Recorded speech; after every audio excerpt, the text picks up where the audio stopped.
Alors, c'est qui Adam et Ève? Je suis pas mal sûr que vous avez déjà entendu parler de ces deux-là. Mais laissez-moi vous raconter leur histoire. D'ailleurs, j'en profite tout de suite pour vous dire que nous avons décidé, pour ce vlog, de jouer Adam et Ève habillés. Et non tout nus comme ils l'étaient. Mais j'imagine que vous comprenez pourquoi. Bref, tout a commencé par une rencontre.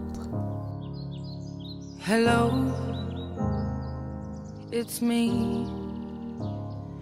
I was wondering if after all these years you'd like to meet. Et en la voyant, Adam s'exclama. When I see your face, there's not a thing that I would change, 'cause you're amazing, just the way you are. Et pouf, ils se connurent. La rencontre eut lieu. Dieu créa Adam puis Ève afin qu'Adam ne soit pas seul au milieu de toute sa création, mais qu'il puisse au contraire partager sa vie avec un être semblable à lui. Et tous les hommes disent en chœur.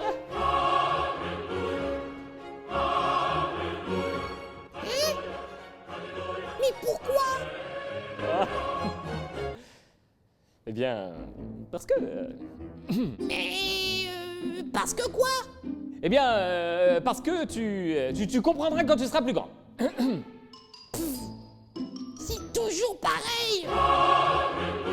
Bref, tout semblait aller pour le mieux dans le meilleur des mondes.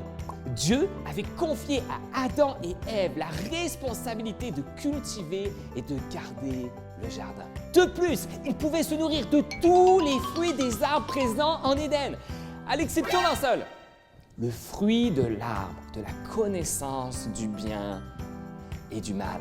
Mais est-ce que tu t'imagines un petit peu la chance qu'ils avaient? Ils se trouvaient dans le jardin de Dieu. Ils avaient accès à sa personne. Ils pouvaient faire ce qu'ils voulaient de leur journée. Ils pouvaient manger de tous les fruits que Dieu avait créés. Et ils étaient en compagnie de tous les animaux. Qui n'a jamais rêvé d'un lion, d'une panthère, d'un guépard ou d'un loup gentil comme animal de compagnie? Personne! C'est le rêve. Try everything. Try everything. Try everything. Ma, il n'y avait qu'une petite interdiction. Ne pas manger d'un seul et unique fruit. Hein? C'est tout. En plus, Dieu les avait avertis que s'ils en mangeaient, ils mourraient. Je veux dire, le genre d'info qui ne te donne pas vraiment le goût de désobéir. Non, pas du tout même. Alors au début, tout allait bien. Jusqu'au jour où Satan, sous la forme d'un serpent, vint trouver Ève pour la tenter. Est-ce vrai que Dieu vous a dit de ne manger aucun fruit du jardin? Ben non, c'est pas vrai! Et Satan le savait très bien! Mais Ève mordit à l'hameçon, et telle une bonne élève, se vit dans l'obligation de corriger cette erreur. Elle précisa au serpent que l'interdiction portait uniquement sur le fruit de l'arbre de la connaissance du bien et du mal, et que s'ils en mangeaient, ils mourraient. Ce à quoi Satan répondit: Mais pas du tout. Vous ne mourrez pas. C'est juste que Dieu sait très bien que dès que vous en aurez mangé, vous serez comme lui, capable de savoir ce qui est bon ou mauvais. Mensonge! Mensonge! Mensonge! Pourtant, ces paroles empoisonnèrent l'esprit de la femme qui se mit aussitôt à douter de ce que Dieu avait dit. Vraiment, Ève regarda le fruit de l'arbre et le trouva beau. Elle se dit aussi qu'il devait être bon et qu'il donnait envie d'en manger pour acquérir un savoir plus grand. Elle en prit un et en mangea.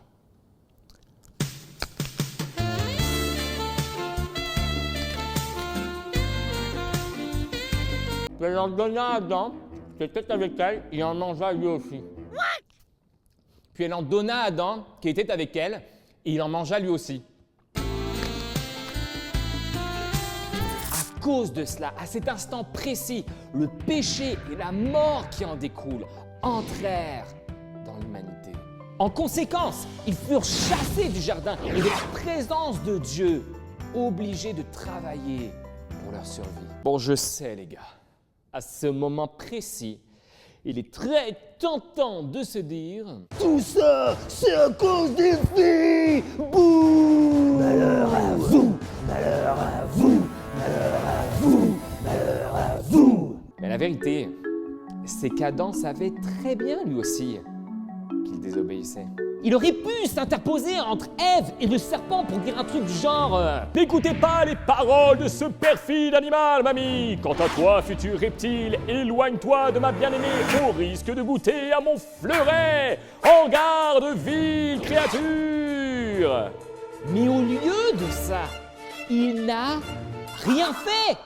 Pire encore, lorsque Dieu est venu pour leur demander des comptes, vous savez ce qu'il a dit? C'est pas ma faute! C'est elle qui m'a fait manger du fruit! Elle m'a mis le silex sous la gorge!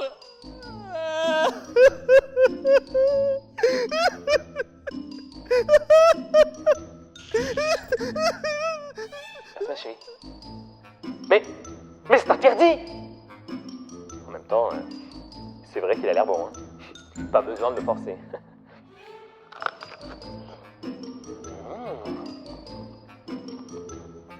Bonjour la virilité, hein? En réalité, et la conclusion de cette histoire, c'est que nous sommes tous pécheurs, que nous sommes tous désobéissants à Dieu et que nous en sommes responsables devant lui. Mais j'ai une bonne nouvelle pour nous. Pas juste parce que ça s'appelle la bonne nouvelle, hein. Par la désobéissance d'un seul homme, Adam, une multitude de gens sont tombés dans le péché. De même, par l'obéissance d'un seul, Jésus-Christ, une multitude de gens sont rendus justes aux yeux de Dieu. N'est-ce pas merveilleux? À la croix, Jésus nous a tous sauvés du péché et de la mort qui en découle. Alors réjouis-toi, car cette bonne nouvelle est pour toi et moi. Bonne nouvelle!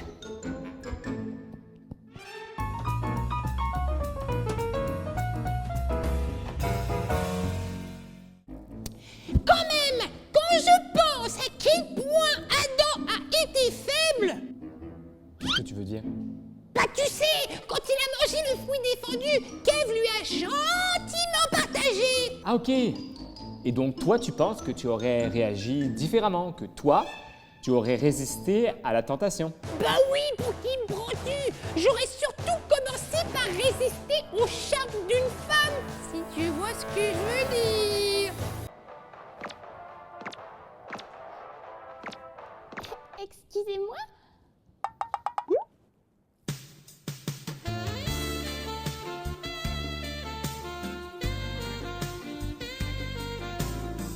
Je cherche les studios de la chapelle, mais je pense que je me suis perdue.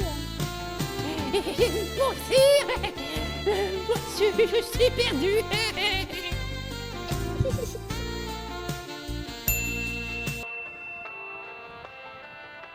Bizarre. Mais où est donc passé notre Olaf qui aurait commencé par résister au charme d'une femme? Quand je vois tout ça, je me dis, pas sûr, moi, qu'on aurait fait mieux qu'Adam et Ève. Parce que dans le fond, on reste des hommes et des femmes qui ont désespérément besoin de Jésus. Ou des bonhommes et des bonnes femmes de neige.